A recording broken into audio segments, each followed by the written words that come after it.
Spurs edging out the 76ers last night, 101-99, thanks to Butler hitting a circus go-ahead basket. Joel Embiid wrapping the night with a game-high 27 points in the loss. Shannon, what's your biggest takeaway from this one? The Sixers were what I thought they were. The third best team in the East. Nothing, I'm not surprised. A team that lost 4 straight, 7th in the East, terrible offensive rebounding team, got 8 offensive rebounds in the first quarter. Sixers with Joel Embiid playing almost 10 minutes, playing 10 minutes in that, got none. That's your MVP? In the words of Killmonger, is that your king? Who led the whole game in rebounding? Who led both teams in rebounds? Oh, well, Joel Embiid. That's interesting. Who led both teams in scoring last night? Oh, Joel Embiid with 27 and 12. You should. Interesting. Hold on. Who had the shot to win the game late in the ball game? And Bam Adebayo made him eat it. Made him eat it. So you missed your breakfast. But anyway, Skip Bayless, you try to interrupt me. Skip, look. The Sixers did not come out with the energy. There's no way they should have lost that game. The Heat had been reeling. I understand what Jimmy Butler is a much better playoff player than he is in the regular season. And that's not a knock on him, but he elevates his play come postseason as compared to the regular season. There was no reason for them to lose that game. They looked stagnant. They didn't play with a sense of urgency that you need. And I understand it's a Monday night game, Skip, but come on, there's no reason for them to be in this situation that they found themselves in. And so this is what I take away. The Sixers are the 3rd or 4th best team in the East.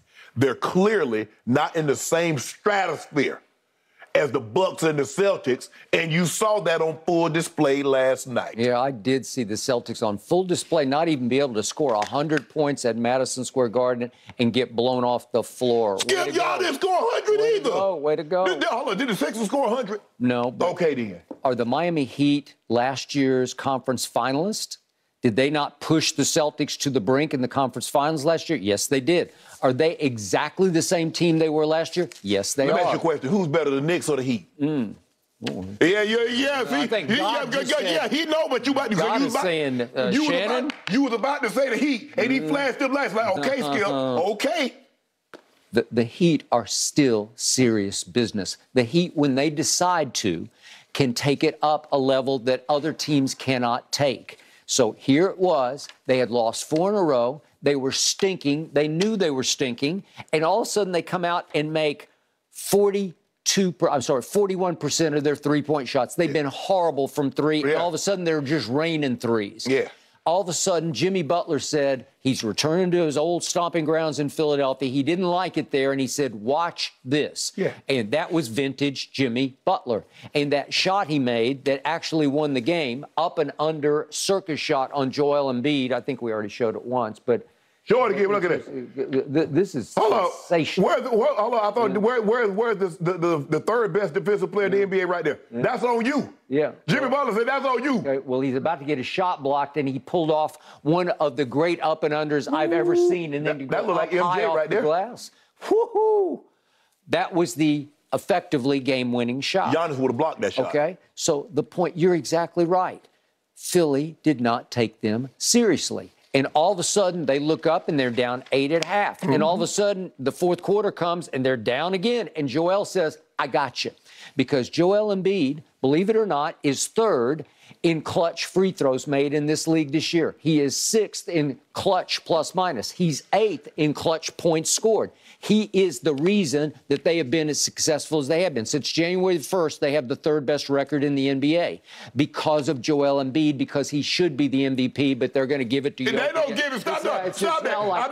Let's give it. I thought it was my turn. No, because I'm not going to let you sit there. They're going to give it to him like he's not earning it.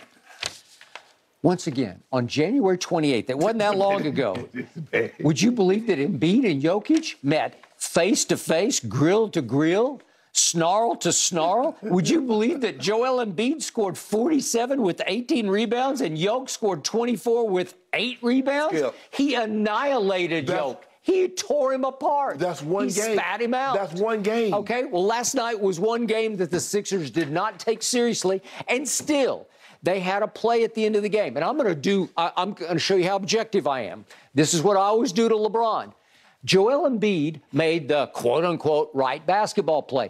He played the play the way it was called in the huddle. I don't like the way he played the play because he isn't just a good free throw shooter. He is the best big man free throw shooter I have ever seen, and he made all 7 of them last night. So he goes down the lane. He draws 2. That's the Jimmy Butler play. We see the last play. This is the last James Harden shot. Okay, so Joel goes down the lane. He draws 2 with him. He ain't want another bam. Okay, He ain't want another bam. Here he comes. He ain't want another bam. And he kicks it. And to me, you take Bam to the rack because he's not big enough to stop. He big enough. Nope, not big enough. And you go shoot the 2 free throws to tie the game. Bam. Oh, no. Oh, no. Okay. Oh, no. Okay, but the play in question was, the play called in the huddle was to kick back to James Harden for the 3 at the top of the circle. And Jimmy Butler came off his man and bothered that 3, but it was online. You saw it was online. It just back ironed. Yeah. And James said, when it left my hand, I thought it was good. He turned like he was going to celebrate. Yeah, that's what I used to hear all the time when I was on AOL. Yeah. Dial up. Remember dial up? I was online. Yeah, it was online. That was the only thing. Online. Okay, so the Sixers were so bad, they had a shot to win the game. It was a good look for James Harden. Yes, it was. It was a great look for James Harden. The 7th team, a team that had lost 4 straight, come to your building, do a demolition job. Okay. By the way, the Heat are 4 games over 500. They're still a big factor.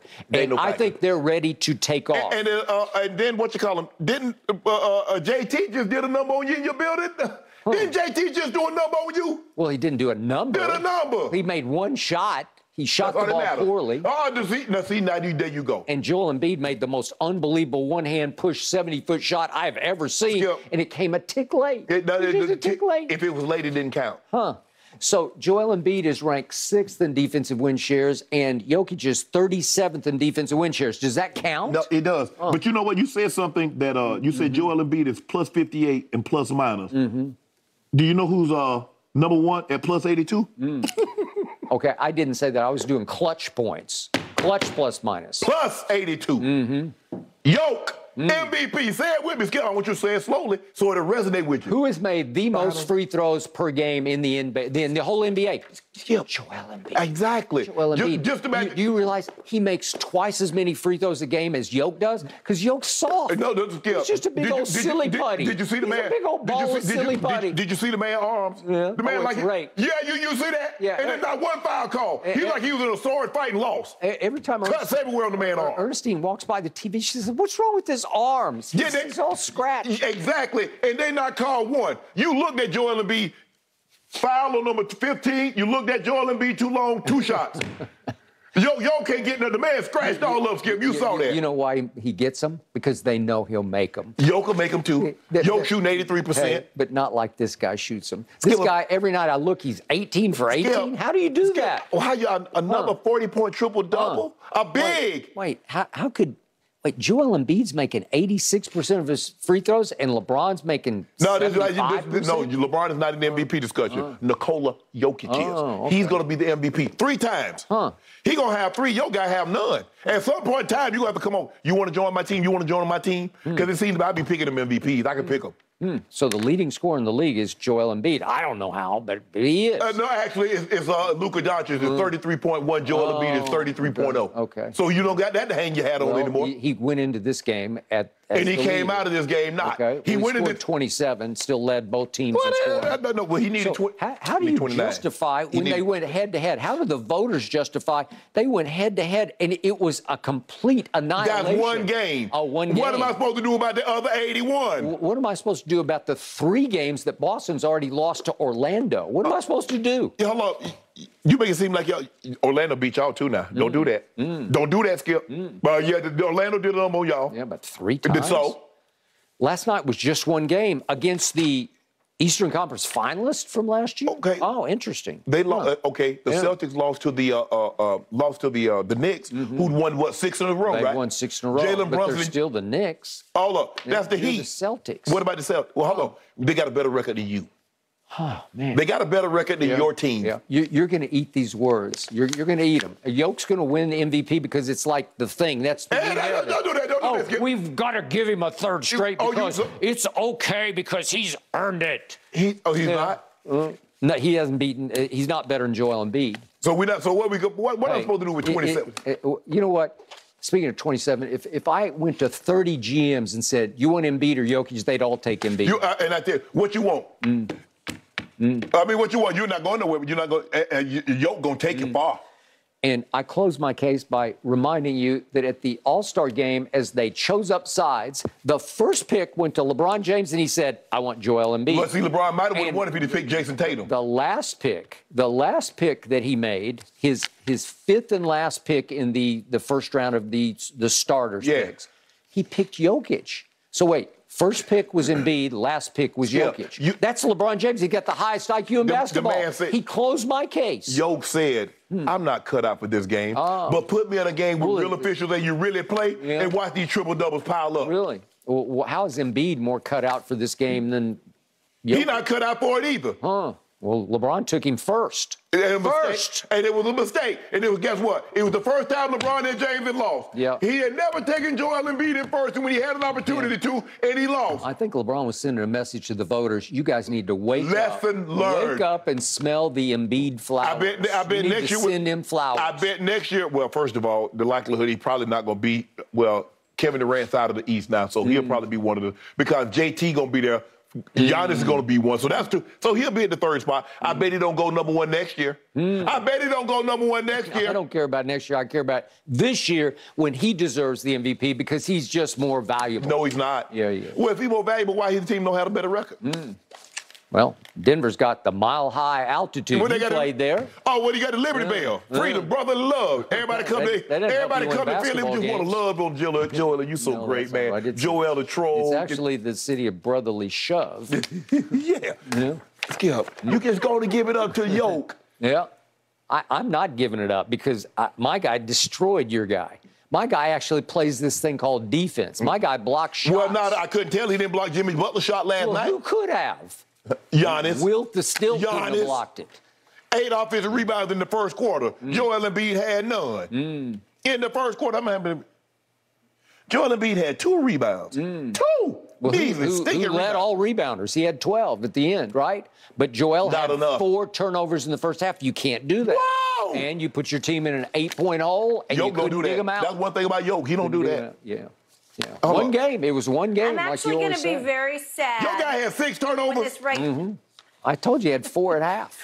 I'm going to be very sad when the regular season ends and y'all no longer have this debate because we have an MVP. Okay, well, it's over. Gentlemen, let's move down to Dallas and discuss Luka. How do you guys think he's going to handle his coach's criticism? That's next, right here on Undisputed.